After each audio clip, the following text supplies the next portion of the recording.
16 دن 33 کھیلیں, 82 ممالک دنیا بھر میں سے ایسے ہیں جنہوں نے میڈلز حاصل کی, اور میڈل کی جو تعداد ہے وہ 1043 ہے. پاکستان کا اگر آپ خانہ دیکھیں تو ٹوکیو اولمپکس کے اندر آپ کو 0-0-0 نظر آتا ہے. اب ہمیں بتایا جا رہا ہے کہ ان 0-0-0 کی وجہ یہ ہے کہ ہمارے پاس وسائل نہیں ہیں. اور کہہ کون رہا ہے؟ پاکستان اولمپک ایسوسی ایشن کے جو سربراہ ہیں, جو پچھلے 17 سال سے یہ ایسوسی ایشن چلا رہے ہیں, اور بڑے پاپڑ بیلے انہوں نے اپنی تیسری ٹرم کو لینے کے لیے. جب انہوں نے آغاز کیا تھا کام کا تو اس وقت جنرل پرویز مشرف کا دور تھا, سیف گیمز انہوں نے کرائی 2004 کے اندر, اور اس وقت یہ ظاہر ہے طاقت میں بھی تھے. جنرل پرویز مشرف کے پاس وسائل بھی بہت تھے, جارج ڈبلیو بش ان کی بہت مدد کرتے ہوتے تھے, اور 1.5-7 بلین ڈالرز تو ویسے ہی امریکی دے دیتے ہوتے تھے, پتہ نہیں ہوتا تھا, اس کی اکاؤنٹنگ ہی نہیں ہوتی تھی. تو اگر ان سے آپ بات کریں تو وہ آپ کو بتاتے تھے کہ ہاں کس کے لیے آپ کو پیسے چاہیے, یوں کر کے پیسے دے دیتے تھے. تو وسائل کی اس وقت کمی نہیں تھی, تنظیم بھی موجود تھی, اور بتایا بھی گیا تھا کہ جی ہم بڑے زبردست نظام بنا لیتے ہیں. کچھ نہیں بنا. وسائل ہونے کے باوجود, تمام تر نظام بنانے کی صلاحیت کی جو ہم ہر وقت ترویج کرتے رہتے ہیں, اس کے باوجود میڈل نہیں آئے ہمارے پاس. پھر پیپلز پارٹی کی حکومت آ گئی, پھر کہا جی کہ ہمارے پاس وسائل نہیں ہیں, چلے وہ نکمے تھے وہ نکل گئے. پھر نون لیگ کی حکومت آ گئی, پھر بتایا گیا جی وسائل نہیں ہے اور کوئی ڈائریکشن نہیں ہے, وہ بھی نکل گئے. اب پی ٹی آئی کی حکومت ہے, 3 سال ہو گئے ہیں. وزیر اعظم کہتے ہیں میرے پاس 3 PhDs ہیں اسپورٹس میں, یا اس کے مقابلے میں ان کا تجربہ ہے. 17 سال سے ہمیں بتایا جا رہا ہے کہ میں موجود ہوں لیکن وسائل نہیں ہے. تو سوال یہ بنتا ہے کہ 17 سال سے آپ کر کیا رہے تھے؟ اگر اتنی تفصیل میں ہم جاتے ہیں, اور ان اولمپکس کے لیے یہ ڈیلے ہوئے ہیں اولمپکس, ان کی تیاری نہ جانے کب سے جاری تھی. ایک میڈل ہمارے پاس نہیں ہے. بڑے سے بڑے ملک نے میڈل نہیں ہے, چھوٹے سے چھوٹے ملک نے میڈل نہیں ہے. سیریا جو بروکن کنٹری ہے, ہر طرف جس کی لڑائی ہو رہی ہے, اس نے بھی ایک میڈل اٹھا لیا. اتنے ملک ہیں, 60 کلومیٹر کا ان کا حدود اربع ہے, 33-34 ہزار ان کی پاپولیشن ہے, انہوں نے بھی میڈلز اٹھا لیے ہیں. 22 کروڑ کے عوام, اتنے وسائل, 17 سال سے آپ کے پاس طاقت ہے. تو یہ بھی نہیں آپ کہہ سکتے کہ آپ کے پاس طاقت نہیں تھی. اب ہمیں بتایا جا رہا ہے کہ جی ہمارے پاس وسائل نہیں ہیں. اولمپکس جو ہے وہ کسی بھی قوم کی جو ایکسٹرا کریکولر ایکٹیویٹی ہے, جو ایکسیپشنل ٹیلنٹ ہے, اس کا امتحان نہیں ہوتا. وہ اس قوم کی ذہانت کا امتحان بھی ہوتا ہے, اس کی ترجیحات کا امتحان بھی ہوتا ہے, اور اس کے نظم اور اداروں کا امتحان بھی ہوتا ہے. بہت سارے ممالک جو ہیں وہ سپورٹس کو وجہ شہرت بنا لیتے ہیں.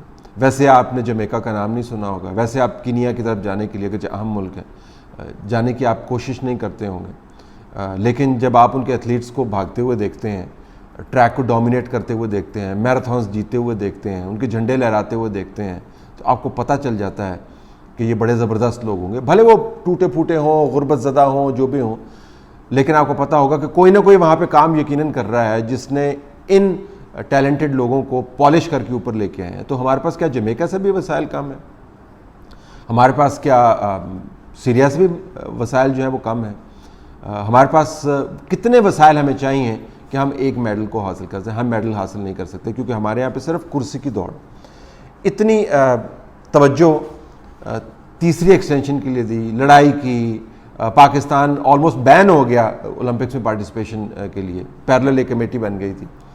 تو اپنی کرسی کے لیے بہت لڑائیاں کی ہیں, بہت وسائل اکٹھے کیے ہیں, لیکن جو موجود ہیں نظام کے اوپر بیٹھے ہوئے ہیں, قصور ان کا بھی نہیں. یہ ڈائریکشن ٹاپ سے آتی ہے. اس کے لیے آپ کو ایک لائمل بنانا ہوتا ہے. ہم بڑا سافٹ امیج کا بات کرتے ہیں.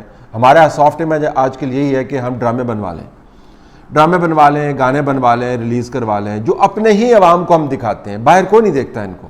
ایک آدھ ڈاکومنٹری جو ہے کسی فیسٹیول کے اندر جا کے آپ زور لگا کے اس کو کسی دوسرے تیسرے نمبر پہ لے آتے ہیں, لیکن اس کو کوئی ریکگنائز نہیں کرتا. اپنے ہی لوگوں کے اوپر ہم نے پروپیگنڈا کا, سافٹ امیج بنانے کا جو وار کیا ہوا ہے, اس کو ہم نے ختم کرنا ہوگا. ہم نے دنیا کو پاکستان کو شوکیس کر کے دینا, اپنے ہی لوگوں کو نہیں بتانا کہ ہم کتنا زبردست کام کر رہے ہیں. یہ بہت بڑا موقع تھا پاکستان کے لیے کہ ہم اپنے ٹیلنٹ کو شوکیس کر پاتے.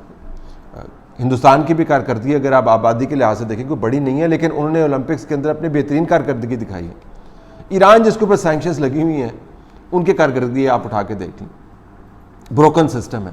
ویسے تو ہم بڑی بات کرتے ہیں کہ ہمارے پاس سسٹمز بڑے اچھے ہیں, لیکن جب امتحان آتا ہے تو ہم بالکل بیٹھ جاتے ہیں اور پھر ہم بہانے تلاش کرنے شروع کر دیتے ہیں۔ میرا نہیں خیال کہ ٹوکیو اولمپکس کے بعد کوئی بہت بڑی سول سرچنگ ہوگی، میرا نہیں خیال کہ لوگ بیٹھ کے واقعتاً سوچیں گے اور اپنے گربان میں منہ ڈال کے دیکھیں گے کہ انہوں نے کیا کام کیا ہے، کیونکہ ہمارے یہاں پہ غلطی ماننے کا رواج ہی نہیں ہے، ہم نے کبھی کوئی غلطی کی نہیں ہے، ہم نے ہمیشہ کام ٹھیک کیا، لیکن ہمیشہ کام ٹھیک کرنے کے بعد حالات پھر ایسے بن جاتے ہیں۔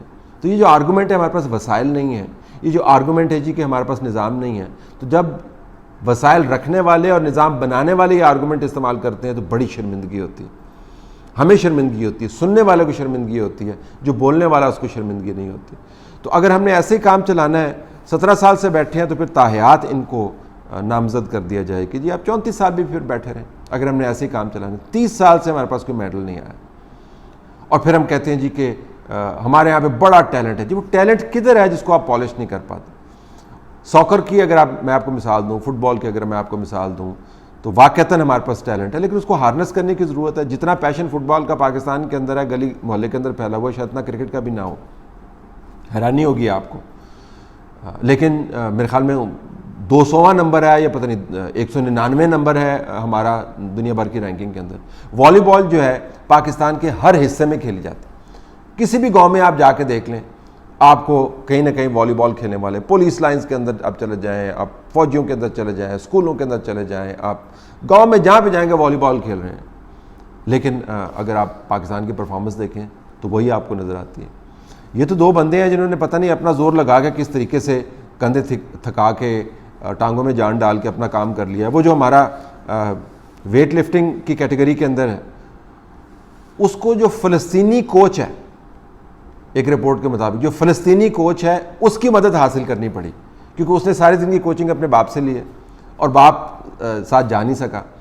تو فلسطینی کوچ سے فلسطینی کوچ سے پاکستانی ایتھلیٹ جو ہے وہ ڈائریکشن اور مدد مانگ رہا ہے۔ کوئی شرمندگی نہیں ہوتی ہمیں اس کے اوپر، کیونکہ ہمارا خیال ہے کہ شرمندگی تبھی ہوتی ہے جب ہم بات یہ کرتے ہیں کہ صاحب حساب دینا، آپ 17 سال سے بیٹھے ہوئے آپ نے کام کیا کیا ہے، اب 4 سال سے بیٹھے ہوئے آپ نے کام کیا کیا۔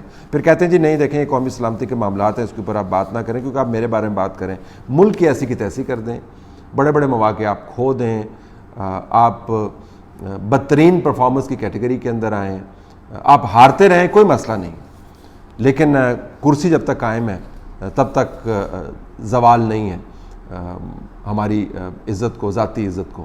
تو کرسی قائم رکھنے کے لیے، ذاتی عزت کو بچانے کے لیے آپ کام کرتے رہیں، ملک کی خیر ہے، میڈل ملے نہ ملے۔ دوبارہ دہراتا چلو، ہمارے پاس 1043 میڈلز میں سے ایک میڈل لینے کی تو صلاحیت ہونی چاہیے تھی، ہم نے اس صلاحیت کا مظاہرہ نہیں کیا۔ 82 ممالک نے میڈلز جیتے ہیں، ہم ان میں سے نہیں ہیں۔ نہ وسائل کا مسئلہ ہے، نہ تنظیم کا مسئلہ ہے، مسئلہ توجہ کا ہے اور شخصیات کا یہ شوق ہے کہ ان کی کرسی قائم رہے۔ ملک کے بارے میں کس نے سوچنا ہے؟ سپورٹس کے اندر پہلے بھی نہیں آئے، اب نہیں آئے تو کون سا بڑا پہاڑ ٹوٹ پڑا، لیکن پہاڑ ٹوٹا ہے جن لوگوں کو کنسرن ہوتا ہے کہ انہوں نے ایسے مواقع کو استعمال کر کے اپنے ملک کا جھنڈا بلند کرنا ہے، ان کے دل بہت جلتے ہیں۔